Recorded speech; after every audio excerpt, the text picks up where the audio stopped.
It's game number 1. Big thank you to T. Campbell for the 30-month resub. And in the bottom right, in this fresh best of 5, it is the yellow Zerg game time. And up in the top left-hand corner of the map, we have the blue Terran player, MaSa.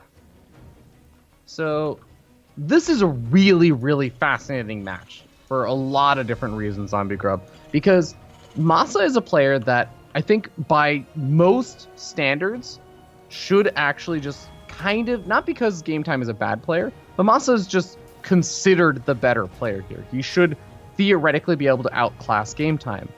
But the kind of funny thing is, both of these players have been a little bit off the radar and haven't been playing as much. MaSa, I think, has maybe played like 3 or 4 competitive matches in the past month or so.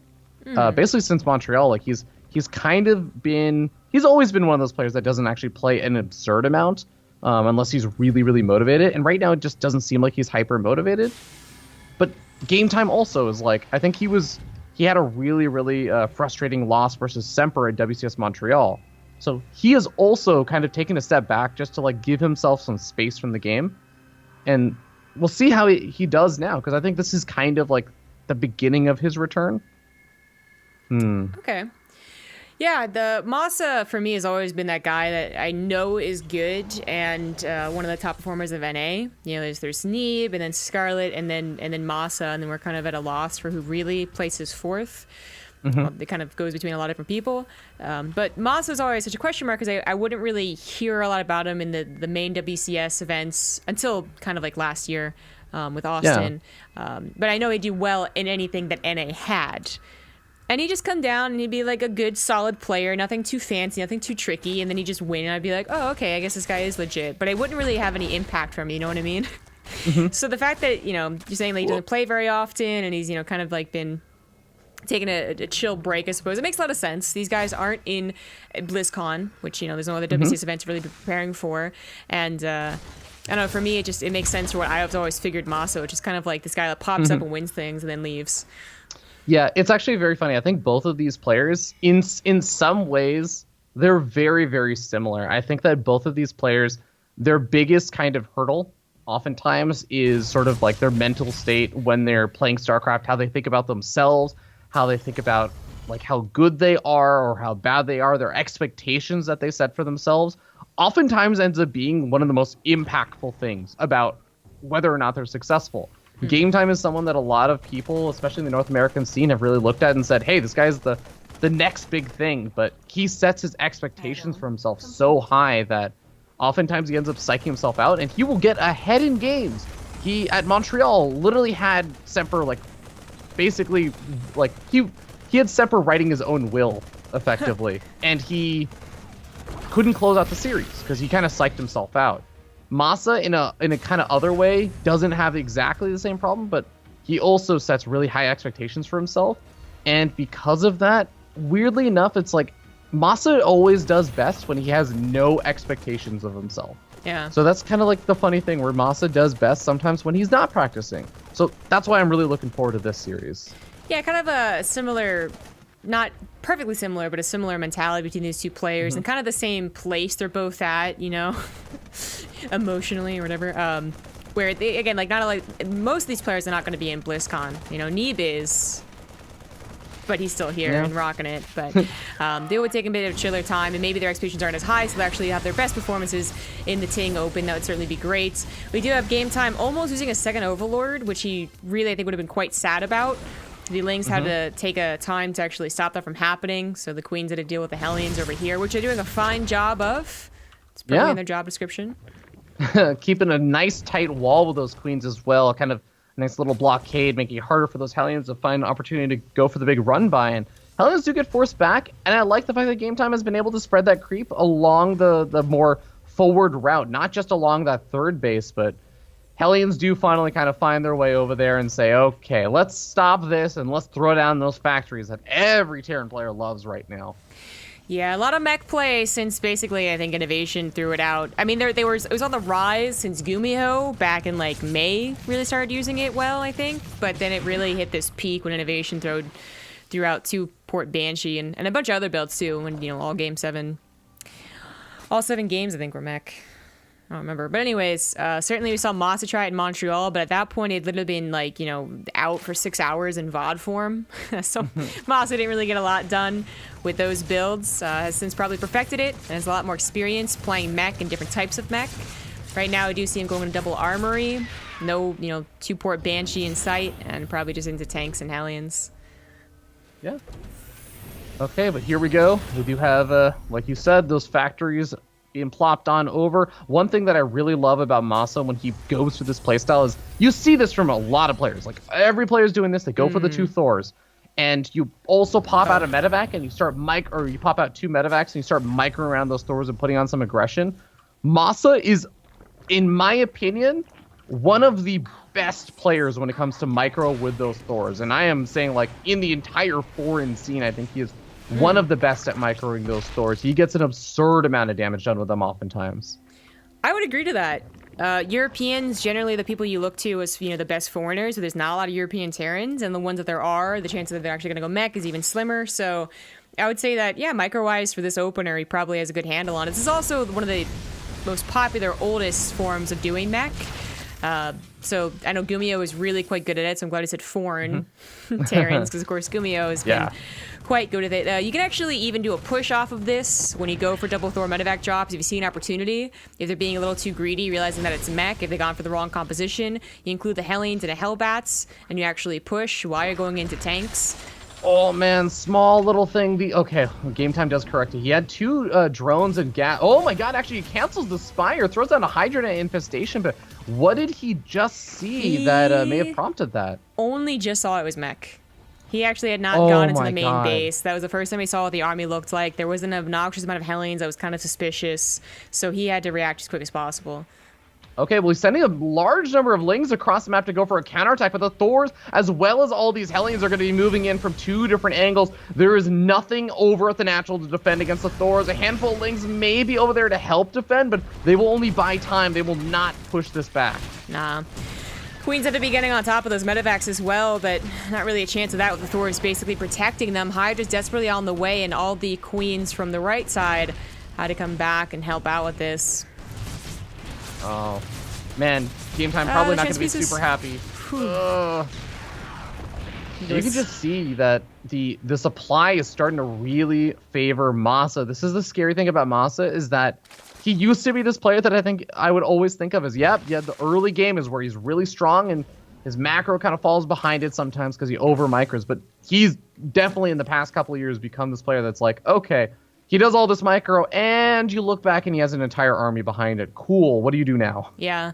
I mean, that's what really sets him apart from any of the other NA players, except Scarlet and Need, basically. I guess it's what sets them all apart, is that it does seem that they have that magical appearance of having perfect micro and perfect macro when up against players that they're just simply better than, to be honest. And while it's only in game number 1, this is like this could be a bad sign. Game Time, having real struggles handling the pressure, getting the correct scouting, now doesn't have a big enough army to deal with the actual push. This is all the signs of just a guy that was like doing his own thing and having the other guy try and catch up to him. I think that's something that's also very common as we see the Thors making their way back to the natural. Honestly, unless Game Time can get a massive cleanup here, which seems like, in fact, he is the one getting pushed back on 2 different fronts right now. I feel like, we're going to see that tap out. GG, MaSa taking game number 1. But I think that's a really common thing for players who maybe haven't been playing as much lately. They have been struggling to find the time or whatever, whatever reason you haven't been playing. You make a lot of those mistakes, and you oftentimes are thinking a lot more about yourself. Because think of it like this. When you are playing a lot of StarCraft, you feel comfortable in what you yourself are doing. You feel comfortable in your mechanics. You know what you want to do, and you just expect that it's being done. When you haven't been playing a lot and your mechanics are a little bit rusty, small little things are bugging you, you're not scouting at the right time, you're focused more on yourself than you are about your opponent. You're not thinking, what is my opponent doing? You're thinking, did I actually send the units over there, or I didn't put guys back in gas? I have to go do that. You're thinking so much more about you, and I think that's kind of what I would summarize that last game as. Thank you to Dr. Whiskey for the 13-month resub and Ayoshi for the 7-month resub. Love your work, guys. And thank you for being amazing. Dr. Whiskey said a new year begins. Kappa and Masan for the 22-month resub. Yeah, I actually agree on a lot of your points, but... Oh, hold on. Wait a second. Game Time says wait. I was going to wait for my own analysis till we got into the game.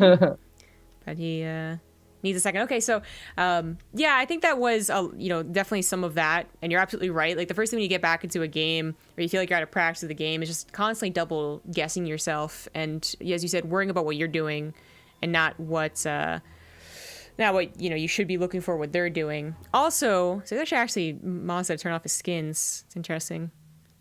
We actually don't have a rule. I'm not going to complain because... Yeah, I'm not going to complain because... Look, Zombie Grub. You know that I like watching StarCraft, and I watch a decent amount of StarCraft. But I still have trouble specifically the production tab. I have trouble identifying units sometimes for Terran. It is really hard to tell units in the production tab. Well, he changed them just for you, I bet. All right. Oh, so thoughtful. Now they're both ready. We're going to get into Ascension to Ire, and we can talk more about that last game. Okay. Welcome back. It is game number 2 in the bottom right. As the blue Terran up 1, he is MaSa. And his opponent spawning up here in the top left-hand corner of the map, we have the yellow Zerg player. Give it up for Game Time. All right, so yeah, we're talking a little bit about how he could just be like Game Time's thrown off by his own lack of practice. Has been feeling too great. This is kind of his comeback to tournaments, sure. But I was also going to say, I think that there's a lot of practice and experience from a lot of different players against what MaSa did. So I'm not going to say that he had no idea what to expect. But even more so to your credit about like not thinking about what his opponent is doing. Sometimes when you do see that it's mech, and he had seen it so late that was kind of problem number 1. But problem number 2, sometimes when you see mech, especially if they didn't open up Banshees or like a Hellbat push or something, there is a bit of an assumption that there just won't be that much harassment. Like, you can, kind of skimp on the Spore Crawlers. You don't really need the Spine Crawlers everywhere. You're going to be able to max out and get as many drones as you want before they finally do that push. And what we saw was actually MaSa beating out Game Time through harassment. Like, Game Time probably could have mustered up enough units to push back what was mainly Hellions and 2 tanks, but 2 Thors and 2 Ravens continued to kill 20-something workers. I think at that point he was actually just fed up mentally, probably. And that tap out, I'm hoping, was not just a tap out of realization that he was dead, but also like, okay, this is actually going to bother me. Like, I'm just going to have to cut it right here and get into the next game fresh, because this is going to be terrible if I continue thinking about this game.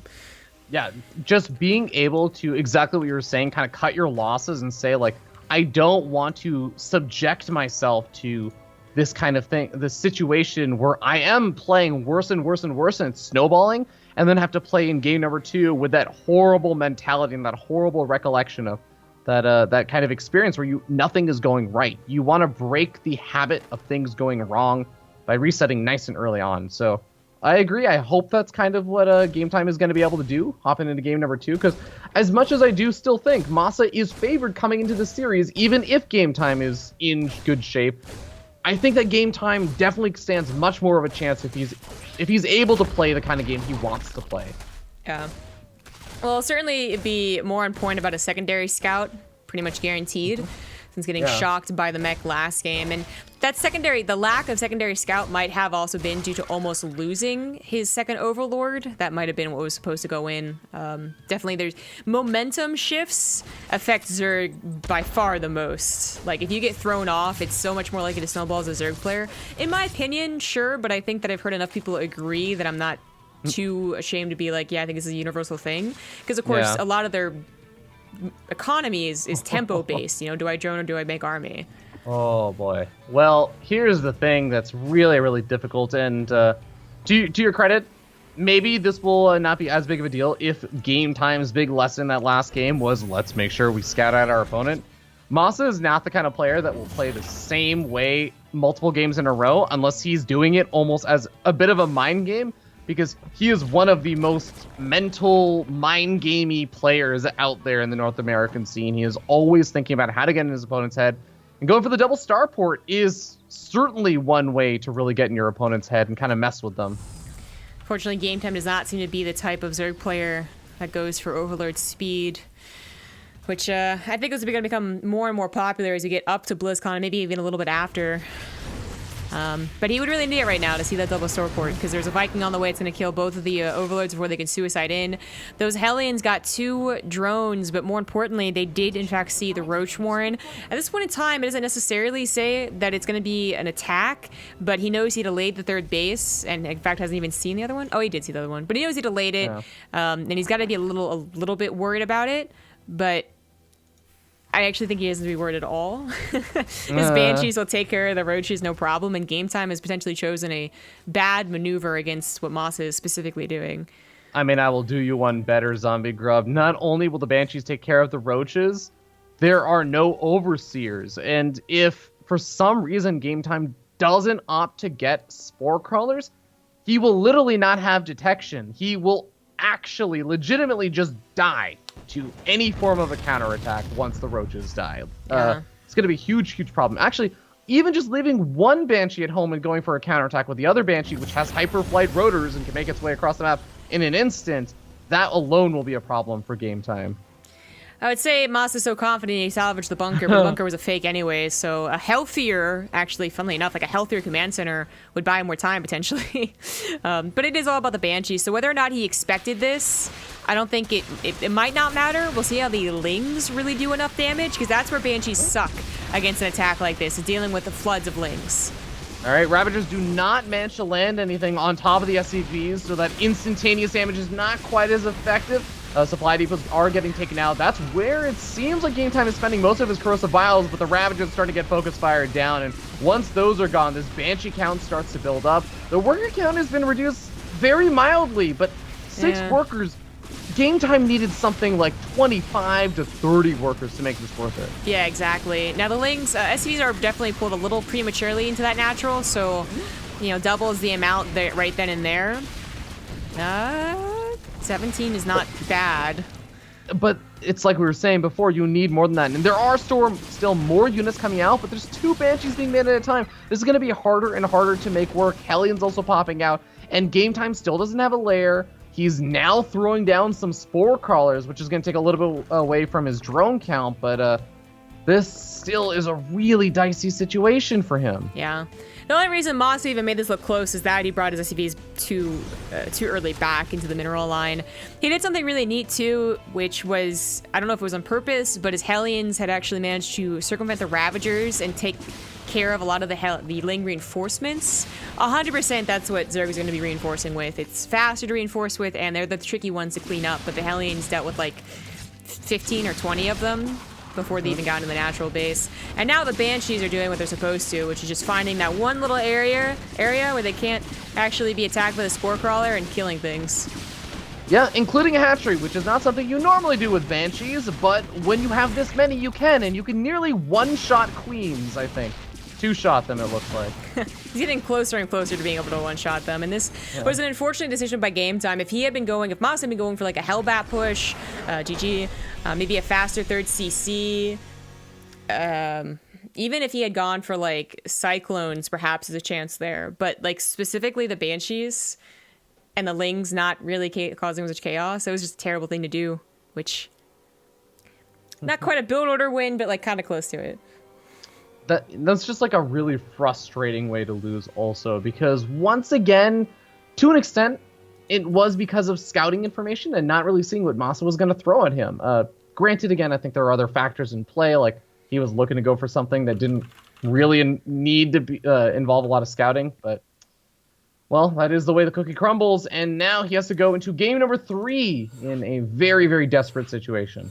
Yeah, the potential last map is going to be Interloper, but first we're going to go to a quick 2-minute break.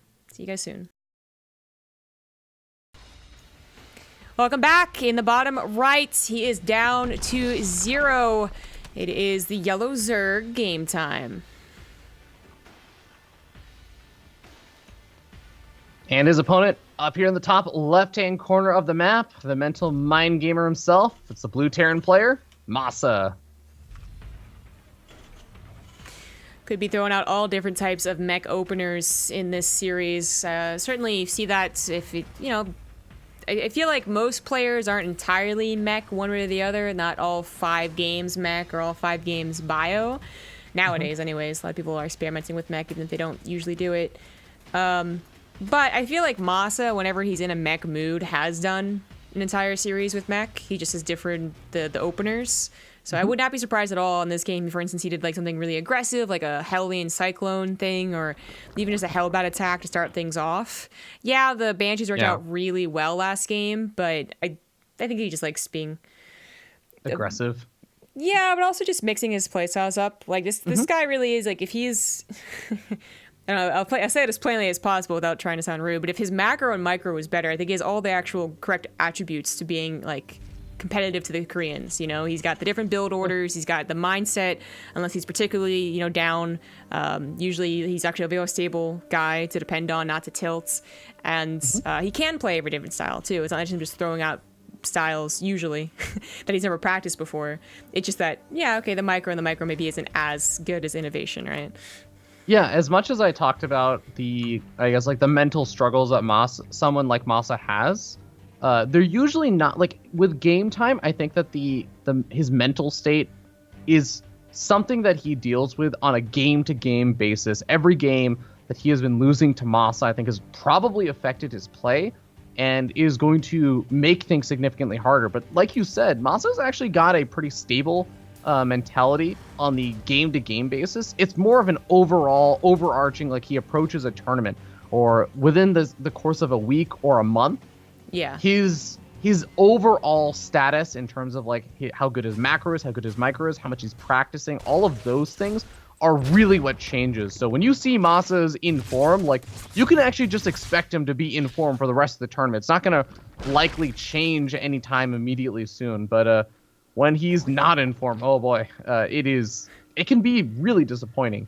Yeah, exactly. You know, I've never really seen him tell the face of the earth because a Baneling bust threw him off, right? Yeah. So, anyways, as I said, he might do something different. He actually goes for 2-port Banshee again, so oh well. It's certainly a different map to do that on. I know Loper is much smaller, and if he did what was, for instance, attacked by another Roach Ravager Ling all in, there's like, you know, those 10 seconds could have been the Ravagers busting down the command center just a little bit lower. It could have been the Lings actually getting into the main base, the Hellions being caught off guard, things like that. He thinks he's going to be A-okay. But man, this is actually a really critical Reaper Scout from MaSa as well, which I believe he did after he had thrown down this double starport. But he sees the lair going up, insanely fast 2-base lair. Is this going to be a 2-base Spire? Because I hope so. This is really, I will just say there's a reason why this has fallen off so much. And I feel like this is kind of a Hail Mary play from game time, which may actually work out because it's potentially going to be 2-port Banshee. And if it is 2-port Banshee, the mutas are going to be incredibly helpful. But I guess, is MaSa really going to go for that and commit to it? Seems like it. So there's interesting dynamic. There's always been interesting dynamic of the 2-base muta, where like even if there was a Hellbat attack, there was that timing where like the Hellbats could do enough damage before the mutas cleaned it up. If there was a Marine stim, right, then it was like still they could push and the mutas would have trouble against it. Like 2-base muta does have a lot of weaknesses to its strengths, and some timings just simply don't work out as much as you would hope for. But I like the idea. Maybe it's perfect. He's actually not scouted the 2-port Banshee or anything at all on the main base. He's just predicting this is it. And if it was a Cyclone push or actually like a 2-1-1 or something, maybe he'd regret going for 2-base muta. But as it is with Banshees, maybe he catches them. I would say more likely he actually just still gets drones taken out. The Banshees find some way to circumvent and still do damage. Yeah, that is still very much a possibility, especially with the Hyperflight rotors upgrade coming out. This is almost more the situation that maybe MaSa was expecting to be playing against, especially since he's seen the lair. He's got to be expecting the possibility of 2-base muta play. Yeah. And he still seems confident about it. Yeah, so there's been a lot of Nidus Storm all-ins recently, especially on Acolyte. This is an Acolyte, but just throwing it out there. So we might have expected that. He actually scans and is, I think, in a little bit of shock that it was, in fact, a Spire. Luckily, his engineering bay timing did work out pretty perfectly, so he slaps down missile turrets as fast as possible and is getting some emergency Vikings. Okay. Well, the turrets are going to help defend, but the mutas are actually kind of funny enough on the wrong side of the map to help defend himself. So missile turrets gonna get taken out inside the main base. Oh, could actually take out the tech lab researching hyperflight rotos. This would make things a lot easier to deal with, and he is going to be able to snipe it off. The Cloak's still finished. Cloak's a much faster upgrade to research, and the Spore Crawler isn't done, so damage is still being taken. For game time, he's going to potentially lose out on too much of the third base. One mid is going to try and clean up 3 Banshees, but meanwhile, MaSa is desperately trying to get anti-air. He's actually trying to stack his Vikings. He could also maybe try and get some Widow Mines, but isn't thinking about that right now. Or even just Marines, literally units that shoot at mutas, because he's losing a lot in his main base in terms of production. Yeah. He lost 9 SCVs, but he dealt 17 drones worth of damage. The Vikings finally showed themselves and dragged mutas back into the missile turret. Game Time should be very careful about this. Game Time probably shouldn't be giving away his mutas like this. Oh god, I think he was busy trying to deal with the Banshees, maneuvering them around and trying to micro his mutas on the other side of the map defensively while moving out with his roaches and lings. So maybe losing vision or I guess attention span for a little bit, but he did deny a fair amount of mining, or I guess production time, not mining time, from MaSa. Is that going to be enough to break through? If he had been able to get the lings in here, that would have been quite panic, but he's actually bringing roaches as well, and maybe MaSa is still going to be busted. He took so long dealing with the mutas. He doesn't have anti-roach defense. They break down the wall. Double Thor would pack quite a punch, but with reinforcing lings, Game Time might have just found a win. Oh man, he takes out the missile turret. The muta is going to go uncontested until those Thors really pop out. The Vikings actually able to get some surprising damage on target, firing down the weakened mutas as well. Really nicely done by MaSa. Also gets a couple of shots off on those mutas with the Thors now. Hellions retreating on back, and the Thors, like you said, they have a really, really big punch to them. They can take out roaches as long as they're not in large enough numbers. Yeah, and the mass repair on Thor should be good enough no matter what. The reinforcement of lings never really came. He instead reinforced with roaches that are still slow, by the way. 17 SCVs did go down, but MaSa still at 40 isn't so bad. Oh man, and now some counter drone damage is being done, and these roaches can take out the Hellions. 5 workers still going down. It's not the end of the world, but MaSa, like you said, like he has a decent number of workers still alive, and he's got a 3rd CC, and he's also got the tech that I really don't feel. I guess Game Time actually does have decent upgrades, and he is going for 2-2, so maybe it's not as bad as I'm making it out to be. Yeah, and the Banshees, you know, the Hyperflight rotors being stalled out, that either they died to the mutas on the other side of the map, those would have been very helpful in continuing to hold. 2 tanks and 2 Thors repairs if they were coming down, which not they like are. this Game Time. Oh god, Game Time doesn't. I don't even know if he killed off a single unit there, and he loses more than half of his roaches. Maybe like a Hellion. He didn't expect the tank on the high ground and thought he could bust through this, but Thors, they require quite a few shots, 400 health in them. And they even microed back to fully repair. That was a pretty bad trade. Game Time should have just waited for 2-2 for a lot more roaches, perhaps for lings. Actually, especially lings. There still aren't a lot of Hellions. Yeah. I think there's one characteristic about Game Time, which I think is probably like the thing he's trying to work on the most, which is just over-eagerness sometimes, especially when he gets in a good spot versus players he considers really good. He will sometimes get a little bit too excited about the fact that he is in a good position, and sometimes will move in a little bit too quickly, and I feel like that's kind of what we saw over there. He didn't need to move in over there, but he felt like maybe he needed to. He wanted to do something. He could have just waited until the 3rd was trying to be established or something, though. Yeah, when you see 4 units, because you didn't see the tank on the high ground, I guess, that looks doable for 20-something roaches. But when it's mech units, it's different. It's misleading. The siege tanks are so good versus roaches. Yeah, they really are. And now MaSa's in a pretty good defensive setup. There's a choke that's pretty brutal to go through for Game Time. Game Time also has to worry about Banshees again. MaSa still doesn't have the speed upgrade and isn't going to be researching it, but still will have Banshees to deal specifically with an army attack. Whoa, but can he really move through this? Even with the rocks being knocked down, this is a decent number of tanks that are going to really shorten the lifespan of all of these roaches. He's got to be so careful not to lose that Overseer. The Banshees would add so much damage.